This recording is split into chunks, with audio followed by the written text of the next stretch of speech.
هویتشون عوض نشد. دستکش مخملی روی پنجه چدنی کشیده باشید و دستتون رو دراز کنید، ما دستمون رو دراز نمی کنیم. لبخند و روی خوش تاکتیکی بچه ها رو فقط فریب میده. یک ملت بزرگ با این تجربه، مسئولین برگزیده یک چنین ملت اگر فریب بخورن خیلی باید ساده لوح باشن.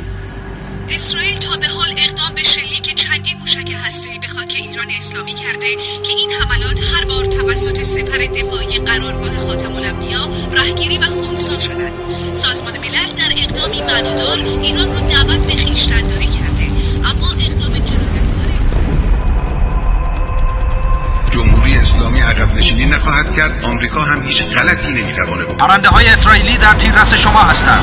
بیایید بهشون نشون بدیم ایرانی‌ها همیشه لبخند نمیزنن. اعلام به تمامی واحدها درگیر میشیم. اینجا سپر تاکتیکی ذوالفقار 5. تمام شبکه‌های راداری در حال کشف و جستجوی اهداف برای درگیری در سطح شماره 3 هستند.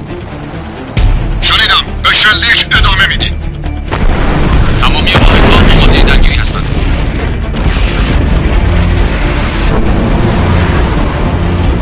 اعلام به تمامی واحدها آماده برای انجام طلای پدافندی در سطح شماره 3.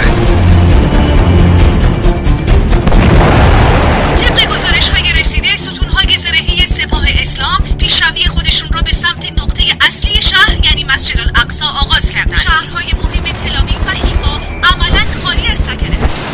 دریافت شد، میریم داخل. بیش از 2500 نفر از سربازان صهیونیست خودشون رو تسلیم نیروهای متحدین اسلام کردند و همکنون این آمار رو به گسترشه. اعلام به تمامی واحدها درگیر میشیم. سپرهای ذوالفقار 3 درگیر میشن. یا زهرا!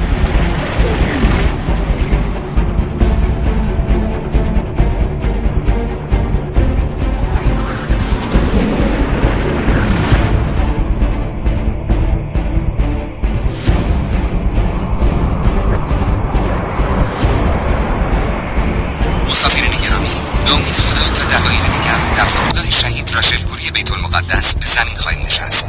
جمهوری اسلامی دنبال استقلال خودشه، دنبال آزادی خودشه. اینا حقوق این ملته. به این حقوق هر کسی تعرض بکند، ملت ایران با همه وجود او رو به زانو در خواهد آورد. اسکاتران شماره 14 اجازه درگیری تایید میشه. دریافت شد.